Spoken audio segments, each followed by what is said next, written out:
So for those of you who daven Nusach Sfard, Nusach, there is also the Kudas of Kesef has also a Rashash Seder, and there is another one as well. It's called the one that's in color, because it's just fantastic that it's in multicolors.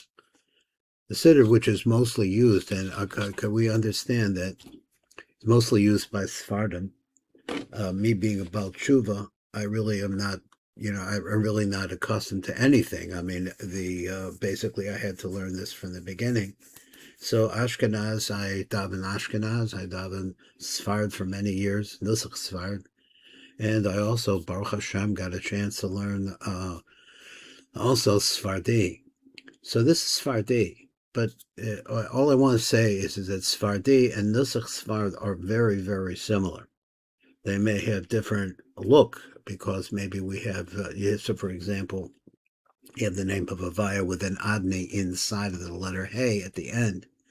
That's very common in Sephardic Sidurim, not so common in Nusach Sfard. But on the other hand, if you looked at the Nekudas Kesef, it has different style of print, but that's basically exactly the same way, and it does that as well. So let's come over here and try to find my place, which is always a challenge, because I got a lot going on in this sefer. So we came over here, and I'm not going to go back over the whole thing again. We have two words that we have to deal with here. That's the words Elokeinu and the word Melech HaOlam.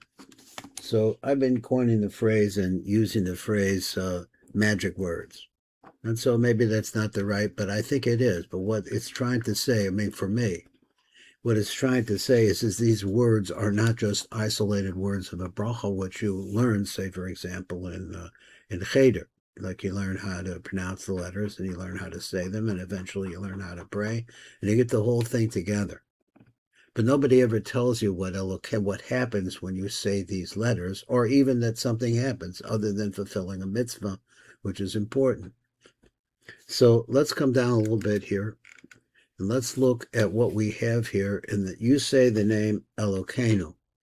Now our job, and why I keep going over these over and over again, is because they're trying to remember the places that they are coming from, the generation, and the places they're going to. Where are these mochim, where are these oros going?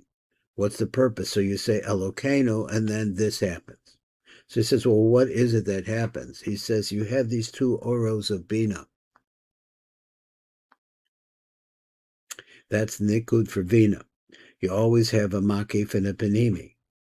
Then from there, we're going to see, and he's going to explain this, and all I want to do is just show the form, because we're going to see these forms again. The real question is the translation of what's going on up in the top, and try to keep track of where he's coming from, and I'm not doing such a great job for myself. As we said, Rav Sraya Dablevsky, who was a tremendous, he's gone now, but he was a tremendous, lived into his 90s, a Talmud Chacham, and he was able to do the entire thing with the Kavanas and understanding what was going on in each one, and he had to have a master teacher that could really plug this into him, and we're trying to do that. He was able to do the whole thing in 10 minutes, that every Kavana understood what was going on. So the Kavana is like this. You say the name Elokeinu, and this happens is that you have the oros. It generates the oros. These are the oros of Bina. And the oros of Bina actually come in the same form of the mob. What's the mob? The mob is when you keep planting, see, the mob is like a germinator. The mob causes things to grow. That is, from one part to the next, one sphere to the next, keep going up and up and up.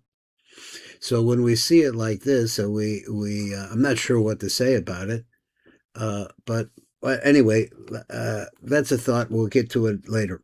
So here we have the Nikudas of Bina, and then we have the simple, the Pashat, the Male, and the Male de Male. It comes to the Gematria of 42, and that's where we got into the discussion of the name of Mob of 42 letters. And then it finishes off, and we've seen this every single time, with just the milui, which is the gematria of 37. So it's Elokeinu, you say that. Now let's read the words so we could try to understand. Like I say, is that the thing here is to try to figure out where you're at, because it's so in depth. So Yikaveh lahamshek mab de sag. Okay, this is sag represents bina. Umeluo, and also it's miloi. Meponim the teshes spheres elyonas, the koch of the baga, the nai, the chagat, the chagat. Now the operate phrase here is the nai and chagat, the chagat. And I think I had a drawing of that. I'm not ready. That's the whole thing. I had to be ready to have that drawing handy, but I don't. So we just have to understand that there's a partsuf out there called Chesed, Gevurah, and Tiferes. What's a partsuf mean? It has 10 spheros. And they can also be broken up into two sub-partsufim. One is called the nai. One is called the nai of the chagat, and one is called the chagat of the chagat. All of this is dealing with 6 spheros, because chagat is Chesed, Gevurah, Tiferes, and Nayin, that's a Chod Yesod. So all of that's where it's coming from. So let's go backwards. Because this string, if you saw it in diagrams, which I have, so I could try to spend some time trying to mine out some of the drawings that will make it perhaps easier. Yikaveh lahamshech mab de sag. So these are the 42 letters of sag. And like I said, what you're doing is you're planting a catalyst for growth in a stream of light that is going downwards. It's going to reach the bottom and come back up. That's what I'm thinking. So it's the mab de sag, and here we have it right here. Umiluo, also the milui, which is this down below. This is all going to be called the flow, miponim, from the face, and this is where it gets a little tricky for me. The teshes spheres elyonos, the kochov. So he takes it out from the 9 spheres, the upper spheros of kochov. So he seems to me that he's making kochov, the keser chochma bina, into a bracket or a partsuf by itself. So he says we're going to take that, the teshes spheres elyonos, the kochov, of the left line, because bina is on the left line. And for those of you who know a little Kabbalah, which I hope you do, there's a right line, a left line, and a middle line. The left line is the line of din. So we say the kochov. It could also be called the line of creation, because the world is created in din. 32, the Sivas HaChochma, 32 times that the name Elokim is mentioned in Bereshis. So he said the kochov of the left line of the nai and the chagat of chagat. And where is it coming from? The Abba Ve'ima V'Yasas, from the combined parts of Abba Ve'ima, that's called Abba Ve'ima Eloin, and Yisrael Saba V'Tavuna. They're both aspects of those. They're going to come from both of these places. Im Naranchi, the Nechi, the Shema, the Neshama, the Ruach. I mean, this couldn't be more deep. It couldn't be deeper. So he says, so all of this Shefa, which is coming from this place of the Baga, the Nai, the Chagat, the Abba Ve'ima V'Yasos, Im Naranchi, together with all of the lights, the Naranchi of the lights. See, this makes 25. Each one of these Naranchi, the last one, has 25 it has a Naranchi inside of it. So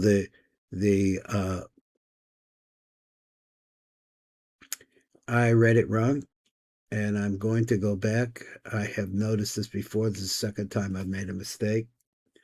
It's not Naranchi, it's Ranchi. I want to say Naranchi, but it's Ranchi. Ranchi means that it's dealing with the middle parts of again, because Ruach goes along with Olam Yetzirah, Olam Yetzira goes along with the Valk of Zer Anpin, which is the Hagat Nai. So we're talking about the same range. And I guess the important thing that I needed to say at the very beginning is that you have two stages in Zer Anpin and his Nekeva. The two stages are godless and cottonus. Zer Anpin is a cotton. He's born out with 6 spheros, as this is what we should already know. And so he said, V'yasos im neranchi de nechi. So let's say the neranchi of the neranchi, each one of the ranchi, I read it again wrong. Im neranchi de ranchi. It's not the same word. It's the ranchi de neranchi. Excuse me. It's the 5 oros that are contained in the oros of these 4 oros. Inside of the oros, he's saying are oros of the ruach neshama chayin yechida.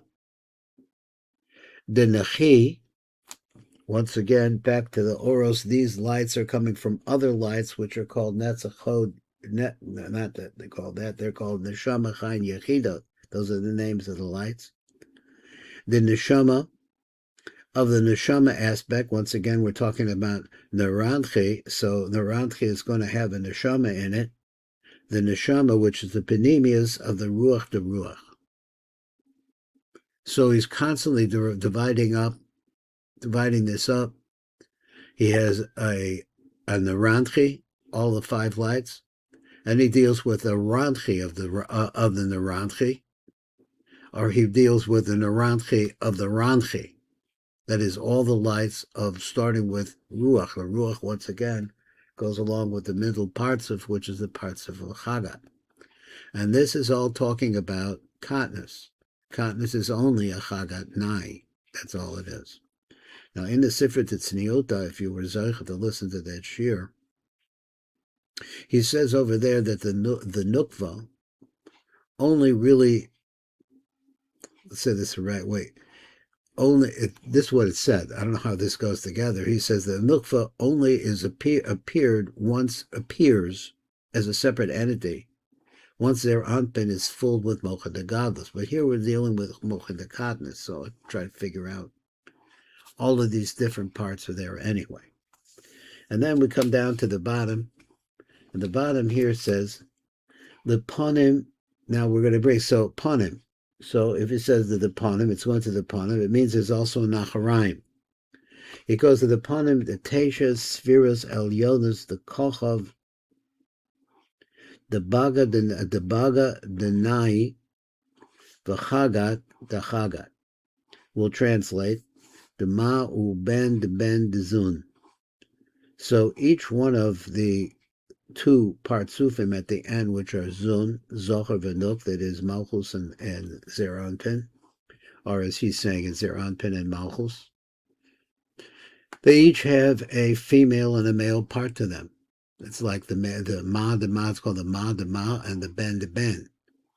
But in between, there's a mixture. So it turns out that there's a Ben de Ma and a Ma de Ben. So we have to see how this actually works in other places, but that's what we're talking about here.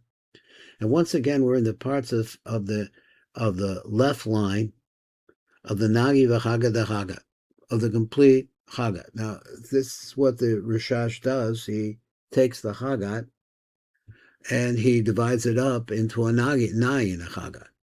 He could also divide it into, and which he has done, and I'm not just following it and just looking at it, he also has a Chabad de Chagat. So Chagat could be divided into 3. But we're dealing here only with the lower 6. Now, going back to what he said, the Ponim, this is going to go, this Shefa that's coming from up above, and let me just show it to you again. He says this is that you say the name Elokeinu. This happens is that as a result of that, this light of Sag, which is light of Bina, is released. And then we see it coming downwards in the form of a mob with completed. And I'm thinking this is the outside of it. Completed with the Milui. After that, we have Tesha Sephiros El Yonah the Kochov, making Kochov into a Partzuf. You're going to have 9 Sephiros from Kesser, if that's the way we're counting, from Kesser all the way down to Yesod. That also is a sub-aspect of another Partzuf, which is called the Partzuf of Baga, or the left line. Or maybe he only means, I'm not sure what he means. But he says of the left line of the Nai Chaga v'Chaga. And that's really pretty much what we have to say today on this Erev Shabbos about when you say Baruch Atah Hashem Elokeinu. And we're going to see this again, and maybe in another context, because here we're dealing with the Chagat Nai, the Chagat, bringing lights from different places. I don't know what it means when it says, for example, that it's coming from the Panim, the Tesha Spheros of the Panim. So what is the meaning of the fact that it's coming from the Panim? It's not coming from the Acharayim, it's coming from the Panim. So what does it mean? I'm not sure I know. So this is Baruch Fleischman. That's the shir here on the name Elokeinu. Baruch Atah Hashem Elokeinu Melech Olam. Now, with God's help, we're going to keep going on and we're going to see these combinations again. And so maybe we could see the differences as we move deeper into Mochin and looking for and searching for the Mochin de Godless, which will allow the Nukva to grow, which will allow for the Nesira, which brings her around to the front. And in other places we've seen that perhaps she's already at the front. It's like a split. Either it's a split in her, so she has a front part and it's the back part. That's why I like that explanation. Or she was originally like a front part and a back part, 2 different separate entities. So in other words, a Panim and an Acharayim.